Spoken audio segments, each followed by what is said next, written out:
আজ হলো 16ই জুলাই 2026। আজকের দিনে তৈরি হওয়া গুরুত্বপূর্ণ লেটেস্ট আপডেট কারেন্ট অ্যাফেয়ার্সগুলি আমরা এই ভিডিওতে ডিসকাস করব।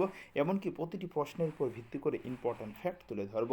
এই চ্যানেলে আমি প্রতিদিনে সাম্প্রতিক ঘটে যাওয়া লেটেস্ট আপডেট কারেন্ট অ্যাফেয়ার্স তুলে ধরি, তাই চ্যানেলটিকে সাবস্ক্রাইব করতে ভুলবেন না। তাহলে স্টার্ট করি। প্রথম প্রশ্ন, জুলাই 2026-এ কোন রাজ্য সরকার জনসংখ্যা হ্রাস রোধ করতে পিল্লাই সম্পদ উদ্যোগ শুরু করেছে? কি যোজনার নাম? পিল্লাই সম্পদ। মনে থাকে, পিল্লাই সম্পদা হবে, পিল্লাই সম্পদা যোজনা শুরু করেছে। পিল্লাই সম্পদা যোজনা শুরু করেছে কোন রাজ্য? এটির উত্তর হবে অন্ধ্রপ্রদেশ। মুখ্যমন্ত্রী এন চন্দ্রবাবু নাইডু বিশ্ব জনসংখ্যা দিবসে এটি চালু করেন। বিশ্ব জনসংখ্যা দিবসে এটি চালু করেছে। লক্ষ্য, রাজ্যে জন্মহার হ্রাস এবং বার্ধক্যজনিত জনসংখ্যার চ্যালেঞ্জে মোকাবিলা করাই এর মূল টার্গেট। নেক্সট প্রশ্ন, দেশের প্রথম space exploration gallery, space exploration gallery মনে রাখবে কোথায় উদ্বোধন করা হয়েছে? উত্তর হবে কি ভোপাল, অপশন খ, ভোপালে এটি উদ্বোধন করা হয়েছে। এটি মধ্যপ্রদেশের ভোপালে অবস্থিত। কেন্দ্রীয় মন্ত্রী গজেন্দ্র সিং শেখাওয়াত এর উদ্বোধন করেন। এটি কে উদ্বোধন করেন? কেন্দ্রীয় মন্ত্রী গজেন্দ্র সিং শেখাওয়াত উদ্বোধন করেন। এখানে মহাকাশ বিজ্ঞান এবং ভারতীয় মহাকাশ অভিযানের তথ্য প্রদর্শিত হবে। নেক্সট প্রশ্ন, তারপরের প্রশ্ন নাম্বার হলো 3। 22তম Commonwealth table tennis championship 2026 ACCL official mascot এর নাম কি? উত্তর হবে কিন্তু ময়ূর। এটি কয়েকদিন আগে আমরা আলোচনা করেছিলাম যে 22তম কমনওয়েলথ টেবিল টেনিস চ্যাম্পিয়নশিপ যেটা নিউ দিল্লিতে অনুষ্ঠিত হচ্ছে ভারতের, সেটার প্রতীক কী ছিল? সেটার প্রতীক হলো ময়ূর।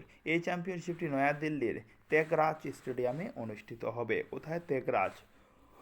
দিল্লির মুখ্যমন্ত্রী রেখা গুপ্তা এই মাস্কটের আচরণ উন্মোচন করেছেন। নেক্সট প্রশ্ন, নাসা এর আন্তর্জাতিক মহাকাশ স্টেশন মিশনে কোন ভারতীয় বংশোদ্ভূত মহাকাশচারী উড়ান ভরেছেন?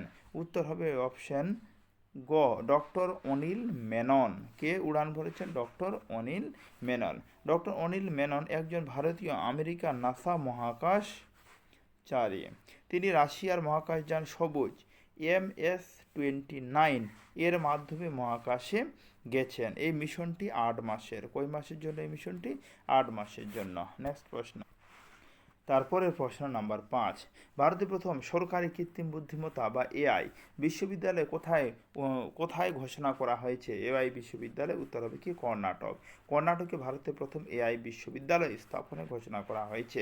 বেঙ্গালুরুতে ভারতের প্রথম সরকারি AI বিশ্ববিদ্যালয়টি স্থাপিত হতে চলেছে বেঙ্গালুরুতে, কর্ণাটকের বেঙ্গালুরুতে। নাম্বার 6। কেন্দ্র সরকার নয়াদিল্লির বিখ্যাত সেন্ট্রাল ভিস্তা অঞ্চলের নতুন নাম কি রেখেছে? মনে রাখবে সেন্ট্রাল ভিস্তার এর নাম পরিবর্তন করে কি রাখা হয়েছে? অপশন গ, কর্তব্য ভবন ক্ষেত্র। কি বললাম? কর্তব্য ভবন ক্ষেত্র নাম রাখা হয়েছে। সেন্ট্রাল ভিস্তা হলো নয়াদিল্লি একটি প্রধান সরকারি প্রশাসনিক কমপ্লেক্স। এর আগে রাজপথ এর নাম পরিবর্তন করে কর্তব্য পথ রাখা হয়েছিল। মনে যেন থাকে, রাজপথ পরিবর্তন করে কি রাখা হয়েছিল? কর্তব্য পথ। আর এটার পরিবর্তন করে রাখা হয় কর্তব্য ভবন ক্ষেত্র। নেক্সট প্রশ্ন, তারপরে নাম্বার হলো 7। সম্প্রতি কোন রাজ্যের বিখ্যাত উঞ্জা জিরা মনে যেন থাকে, উঞ্জা জিরা বা উঞ্জা মৌরি কে জিআই ট্যাগ প্রদান করা হয়েছে? উঞ্জা মৌরি জিআই ট্যাগ প্রদান করা হয়েছে। এটি উত্তর হবে কিন্তু অপশন গ, গুজরাটের কিন্তু এই দুটি ফসল। গুজরাটের মেহসানা জেলায় উঞ্জা অঞ্চলে উৎপাদিত উঞ্জা জিরা আর মৌরি জিআই ট্যাগ পেয়েছে। গুজরাট ভারতের বৃহত্তম জিরা উৎপাদক রাজ্য। মনে যেন থাকে, ভারতের কোন রাজ্যে সবচেয়ে বেশি যদি জিরা উৎপন্ন হয়? সেটি উত্তর হবে উত্তরপ্রদেশ। নেক্সট প্রশ্ন, সাইবার অপরাধ রোধ করতে কোন রাজ্যের পুলিশ অপারেশন সাইবার বজ্র মনে যেন থাকে, অপারেশন সাইবার বজ্র লঞ্চ করলো? এটি উত্তর হবে কিন্তু উত্তরপ্রদেশ পুলিশ। অপশন ক কি হবে? উত্তরপ্রদেশ পুলিশ এটি লঞ্চ করেছে। কি? অপারেশন সাইবার বজ্র। অনলাইন জালিয়াতি এবং ডিজিটাল অ্যারেস্ট এর মতো সাইবার অপরাধ রুখতে এই অভিযানটি বিশেষভাবে শুরু করা হয়েছে। তাহলে অপারেশন বজ্র কে চালু করেছে? উত্তরপ্রদেশ পুলিশ। তারপরের প্রশ্ন, ব্যালিস্টিক মিসাইল থেকে ইউরোপকে রক্ষা করতে কোন দেশ নতুন প্রতিরক্ষা জোট গঠিত করেছে? ব্যালিস্টিক মিসাইল থেকে কোন দেশ নতুন প্রতিরক্ষা জোট করেছে? এটি উত্তর হবে অপশন খ, প্যারিস ও ফ্রান্স। কে রক্ষা করেছে? প্যারিস বা ফ্রান্স। ইউক্রেন এবং ফ্রান্সের উদ্যোগে এই জোটটি তৈরি হয়েছে, ইউক্রেন আর ফ্রান্সের উদ্যোগে, যার বর্তমান সংখ্যা হলো 10। লক্ষ্য, রাশিয়ার আক্রমণ থেকে রক্ষা পেতে যৌথ মিসাইল প্রতিরক্ষা ব্যবস্থা তৈরি করা এর মূল টার্গেট। তারপর দিল্লির মহিলা সমৃদ্ধি যোজনা, মনে রাখবে খুব গুরুত্বপূর্ণ, যে মহিলা সমৃদ্ধি যোজনা এর নাম পরিবর্তন করে নতুন কি নাম রাখা হয়েছে? উত্তর হবে দিল্লি লক্ষ্মী যোজনা। কি নাম রাখা হয়েছে? দিল্লি লক্ষ্মী যোজনা। আজ এই প্রকল্পের অধীনে 11 থেকে 21 থেকে 60 বছর বয়সী যোগ্য মহিলাদের প্রতি মাসে 2500 টাকা করে আর্থিক সহায়তা দেওয়া এর মূল লক্ষ্য। তারপরের প্রশ্ন নাম্বার 11, বিশ্ব যুব দক্ষতা দিবস 2026 কবে পালিত হয়? বিশ্ব যুব দক্ষতা দিবস এটি কবে পালিত হয়? এটি পালিত হয় 15ই জুলাই, মনে যেন থাকে। বিশ্ব যুব দক্ষতা দিবস 2026 কবে পালিত হয়? 15ই জুলাই পালিত হয়। 2026 সালের থিম ছিল skills for a shared future. এটি ছিল 2026 সালের থিম, সারা ভবিষ্যতের জন্য দক্ষতা, মনে যেন থাকে। 2014 সালে জাতিসংঘ বা রাষ্ট্রসংঘ এই দিনটি পালন করার ঘোষণা করেছিল। মানে হলো কি, বিশ্ব যুব দক্ষতা দিবস এটি কবে প্রথম ঘোষিত হয়? 2014 সালে রাষ্ট্রসংঘ এটি ঘোষণা করার কথা বলেছিল, যেটা 15ই জুলাই ঘোষণা করা হয় বিশ্ব যুব দক্ষতা দিবস। এবছরের থিম ছিল skill for a shared future. তারপরে নাম্বার 12, ভারতের প্রথম পরিষেবা উৎপাদন সূচক এর জন্য কোন আর্থিক বছরকে ভিত্তি বছর ধরা হয়েছে? এটি উত্তর হবে খ, 2024 থেকে 25 সাল। 2024 থেকে 25 সালকে ধরা হয়েছে। পরিসংখ্যান ও কর্মসূচি বাস্তবায়ন মন্ত্রকে এটি প্রকাশ করেছে। এটি মূলত পরিষেবা খাতের উৎপাদনে স্বল্পমেয়াদী পরিবর্তন পরিমাপ করবে। নেক্সট প্রশ্ন, তারপরের প্রশ্ন নাম্বার এবার 13, পশ্চিমবঙ্গ সরকার 16ই আগস্ট দিনটিকে কোন দিবস হিসেবে পালন করার ঘোষণা করেছে? 16ই আগস্ট, মনে রাখবে আয়ুষ্মান দিবস। আয়ুষ্মান দিবস যেটা নতুন লঞ্চ হলো, তাহলে আয়ুষ্মান দিবস সরকার, পশ্চিমবঙ্গ সরকার আয়ুষ্মান দিবস দিনটিকে কোন দিনটিকে পালন করার ঘোষণা করেছে? 16ই আগস্ট। 15ই আগস্ট স্বাধীনতা দিবস, মানে 16ই আগস্ট। এর আগে টিএমসি সরকার আমলে এই দিনটি খেলা হবে দিবস হিসাবে পালিত হতো। এর আগে কি হিসাবে পালিত হতো? এর আগে এই দিনটি খেলা হবে দিবস হিসাবে পালিত হতো। এর মূল উদ্দেশ্য কেন্দ্র সরকারের আয়ুষ্মান ভারত স্বাস্থ্য বীমা প্রকল্পের প্রচার করা। তারপরে নাম্বার হলো 14, 56তম আন্তর্জাতিক, কততম? 56তম আন্তর্জাতিক পদার্থবিদ্যা অলিম্পিয়াড 2026-এ ভারতে মোট কয়টি স্বর্ণপদক জিতেছে?